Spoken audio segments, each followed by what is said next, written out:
Kisah akan berfokus pada putri nenek Ellen bernama Annie yang sudah berkeluarga, punya suami bernama Stephen dan 2 orang anak, ada si kakak yang bernama Peter dan si bungsu yang bernama Charlie. Stephen sang ayah pun membangunkan Peter yang masih tidur dan Charlie yang ketiduran di dalam rumah pohonnya untuk siap-siap pergi ke rumah duka melakukan penghormatan terakhir untuk nenek mereka. Yang setelah sesi pidato selesai dilakukan Annie, Charlie terlihat makan coklat yang sempat membuat ayahnya takut jika ada kacang dalam coklatnya, karena diketahui Charlie alergi terhadap kacang yang dapat memicu penyakit asmanya.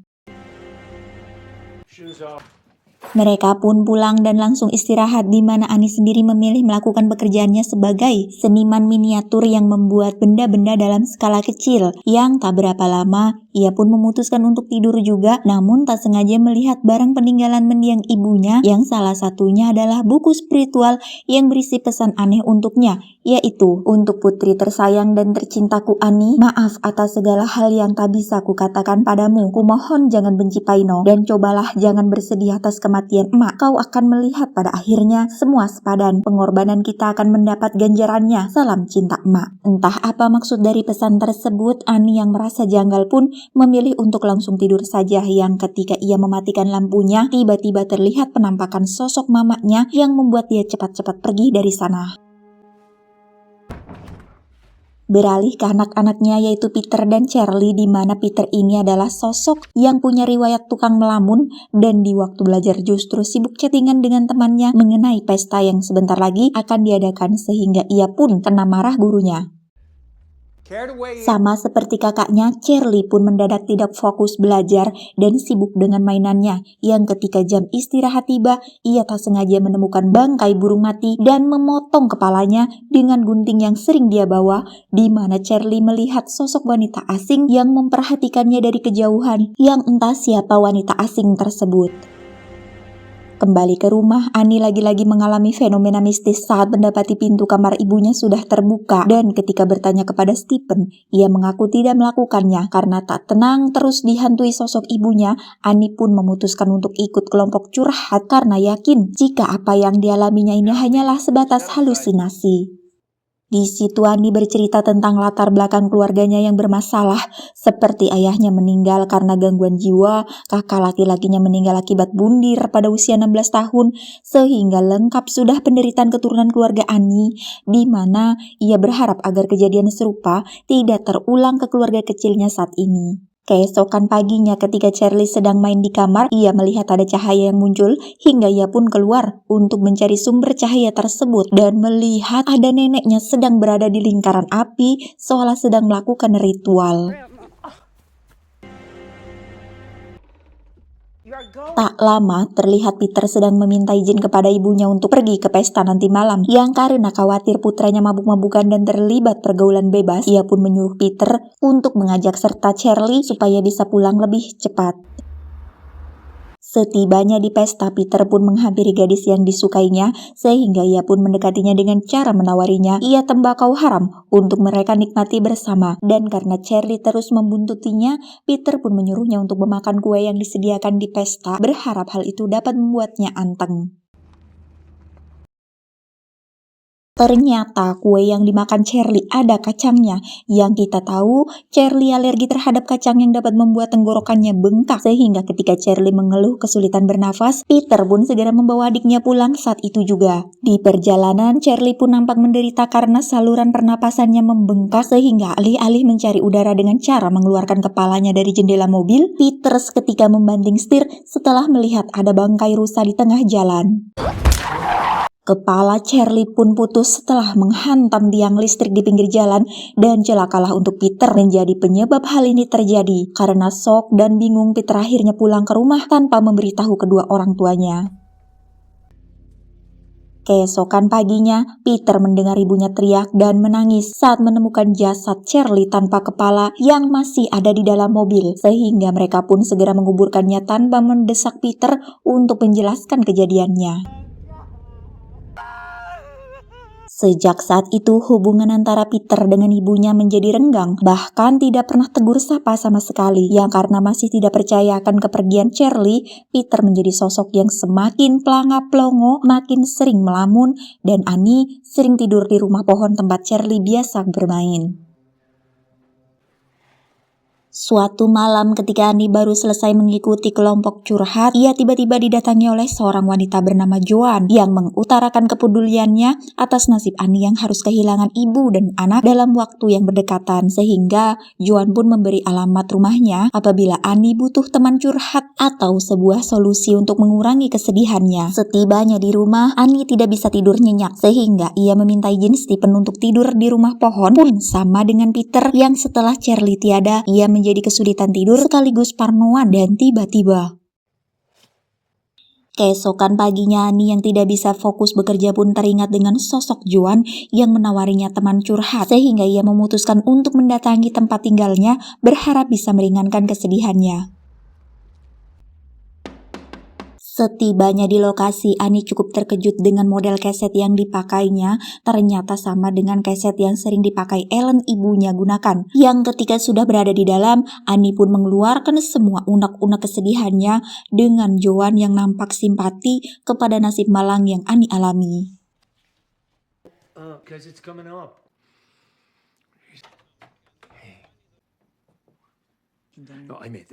Saat makan malam di rumah, Peter dan Annie ibunya terlihat saling diam-diaman sampai akhirnya Annie tak kuasa lagi untuk mengeluarkan semua unek-uneknya dengan menyalahkan Peter atas kematian Charlie, di mana Peter yang tak ingin disalahkan sepenuhnya pun membela diri kalau ibunya lah yang memaksa Charlie untuk ikut. Besoknya, ketika Annie baru selesai belanja dari swalayan, ia kembali bertemu dengan Joan yang mengatakan bahwa dirinya baru saja melakukan pertemuan dengan seorang dukun yang dalam arti bisa berkomunikasi dengan orang yang meninggal, di mana Annie diajak untuk ikut ke rumahnya dan ditunjukkan cara ritualnya. Annie yang ketakutan pun meminta segera udahan dan mau pulang, di mana Joan memberikan kertas mantra dan lilin untuk ritualnya, berharap itu akan sedikit mengobati kerinduannya pada sosok Charlie yang sudah tiada. Malamnya, ketika semua orang di rumah sudah tertidur lelap, Annie tiba-tiba terbangun dan melihat gerombolan semut sedang berjalan menuju kamar Peter, yang ketika Annie ikuti, ia melihat Peter sudah dikerumuti semut dan ternyata itu semua hanya mimpi buruk, di mana pagi harinya Annie langsung membangunkan suaminya dan Peter untuk pergi ke bawah dan mengajak mereka berdua melakukan ritual seperti yang Joan ajarkan. Dengan media lilin dan saling berpegangan tangan, Annie pun mulai membacakan mantra. Tiba-tiba,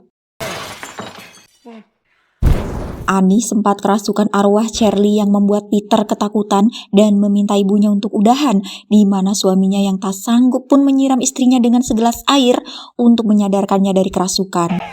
Scene beralih memperlihatkan miniatur di mana terdapat tulisan pada dindingnya yang berbunyi Live Towards Pandemonium, yang artinya terbukalah ibu kota neraka, yang entah apa maksudnya. Di sekolah, Peter melihat cahaya yang mirip seperti yang pernah dilihat oleh Charlie dan pantulan wajahnya sendiri yang sedang tersenyum hingga membuat dia ketakutan. Di rumah, Annie terlihat sedang bekerja sebagai pembuat miniatur tentang kehidupan keluarganya sendiri, di mana Annie tiba-tiba menghancurkan pekerjaannya akibat stres yang dialaminya akhir-akhir ini. Dari sekian orang di keluarga ini, hanya Stephen lah satu-satunya orang yang punya akal sehat dan tidak mengalami berbagai gangguan aneh, di mana Annie sendiri kembali mendapat fenomena mistis saat melihat buku gambar di kamar Charlie tiba-tiba menggambar sendiri, tepat saat Peter yang berada di kamarnya melihat penampakan sosok Charlie di pojokan kamar. Dan Peter pun mengira itu adalah ulah ibunya, padahal baru datang setelah mendengar teriakan Peter, di mana Annie pun kembali ke kamar Charlie dan menemukan gambar wajah Peter dengan coretan silang di bagian matanya, yang karena takut ini ada hubungannya dengan apa yang Peter alami, Annie pun berniat untuk membakar buku gambarnya, tetapi tiba-tiba hampir saja api membakar seluruh tubuhnya saat bukunya mulai terbakar, sehingga ia pun tidak jadi melakukannya. Menyadari semua keanehan terjadi setelah melakukan ritual tersebut, Annie pun menemui Joan di rumahnya. Namun tidak ada siapa-siapa di sana kecuali meja yang penuh ritual dengan foto wajahnya Peter sebagai subjek ritualnya. Disitulah Annie mulai menyadari jika keset yang Joan miliki memang sama dengan yang biasa mendiang ibunya pakai. Sehingga Annie pun segera pulang ke rumah dan memeriksa barang-barang ibunya. Dan benar saja keset yang Joan pakai sama modelnya dengan yang biasa ibunya pakai, di mana Annie juga menemukan buku yang memiliki lambang yang sama dengan lambang yang ada pada kalungnya dan kalung milik mendiang ibunya, yang ternyata lambang tersebut adalah lambang pengabdi setan yang menganggap satu dari 8 raja neraka sebagai Tuhan mereka. Dialah Raja Paimon, atau dewa tipu daya yang dipercaya mampu memberikan kekayaan dan kesejahteraan. Di situ dijelaskan bahwa saat berhasil dipanggil, Raja Paimon akan merasuki tubuh yang rentang, yang karena Raja Paimon adalah pria, maka ia menginginkan tubuh manusia pria sebagai tempat barunya. Tak hanya itu saja, Annie juga menemukan album foto lama ibunya yang di situ terdapat banyak sekali pengikutnya yang salah satunya adalah Joan, sehingga terkuaklah bahwa Ellen ibunya adalah pimpinan sekte sesat yang mengabdi kepada setan. Tepat di saat bersamaan, Stephen mendapat email yang memperlihatkan foto terkait makam mertuanya yang sudah dirusak dan dicuri jasadnya, di mana Annie yang berada di ruangan lain pun mencium bau bangkai yang berasal dari loteng, sehingga ia pun naik memeriksanya. Ternyata itu adalah jasad mendiang ibunya yang sudah dalam kondisi tanpa kepala dan entah siapa yang sudah menaruhnya di sana. Beralih ke Peter yang berada di sekolah, di mana melamunnya semakin parah dan tiba-tiba didatangi oleh Joan yang meneriakinya dengan kata-kata mantra. Entah mantra apa yang diucapkannya, tapi Peter mulai merasakan keanehan pada tubuhnya. Hal itu terjadi saat ia sedang belajar di kelas, di mana tubuhnya tertarik tidak karuan. Sang ayah pun ditelepon agar menjemputnya, dan setibanya di rumah, Peter langsung disuruh istirahat di kamarnya, sementara si ayah dihampiri oleh Annie yang menjelaskan bahwa dirinya menemukan jasad ibunya di loteng dengan kondisi tanpa kepala, di mana Stephen sempat curiga jika Annie lah yang melakukannya karena sering keluar malam. Annie juga menunjukkan foto album ibunya bersama para pengikut dan juga menjelaskan tentang buku gambar Charlie yang pernah ia bakar tapi malah membakar dirinya, yang karena Stephen tidak percaya, Annie pun langsung membuktikannya dengan membakar lagi buku tersebut, dan tiba-tiba kali ini justru tubuh Stephen lah yang terbakar dengan Annie yang tiba-tiba saja dirasuki oleh sosok Raja Paimon. Dan tak lama Peter pun terbangun, di mana tanpa ia sadari ada sosok Annie yang berada di pojok ruangan memperhatikannya dan kabur saat Peter memalingkan pandangannya. Yang alangkah terkejutnya Peter saat menemukan tubuh ayahnya sudah gosong dan lagi-lagi ibunya yang menempel di pojokan plafon. Peter pun menoleh ke belakang dan melihat ada sosok pria tanpa pakaian sehelai pun yang tersenyum kepadanya. Dan ketika ia melihat ke arah plafon, tiba-tiba Peter pun kabur ke loteng dan menemukan beberapa lilin bekas jasad neneknya yang sudah menghilang dengan foto dirinya yang berada di sana. Dan saat Peter menoleh ke atas, ia melihat ibunya sedang memutuskan lehernya sendiri, sehingga ia pun loncat dari jendela sampai akhirnya ia dimasuki oleh cahaya yang merupakan Raja Paimon. Annie pun melayang ke dalam rumah pohon sehingga Peter pun mengikutinya, yang di sepanjang perjalanan menuju ke sana terlihat pengikut sekte sesat ini dengan kondisi tanpa busana seakan-akan menyambut kehadiran raja mereka dalam tubuh barunya. Sesampainya di dalam rumah pohon, Peter kembali disambut oleh posisi sujud dari para pengikutnya dan boneka kayu dengan kepala Charlie, di mana Peter dipakaikan mahkota sebagai tanda bahwa raja mereka, Tuhan mereka, telah lahir ke dunia dan akan menjadi penyebab utama terpecah belahnya umat serta fitnah-fitnah akhirat zaman yang sangat menakutkan.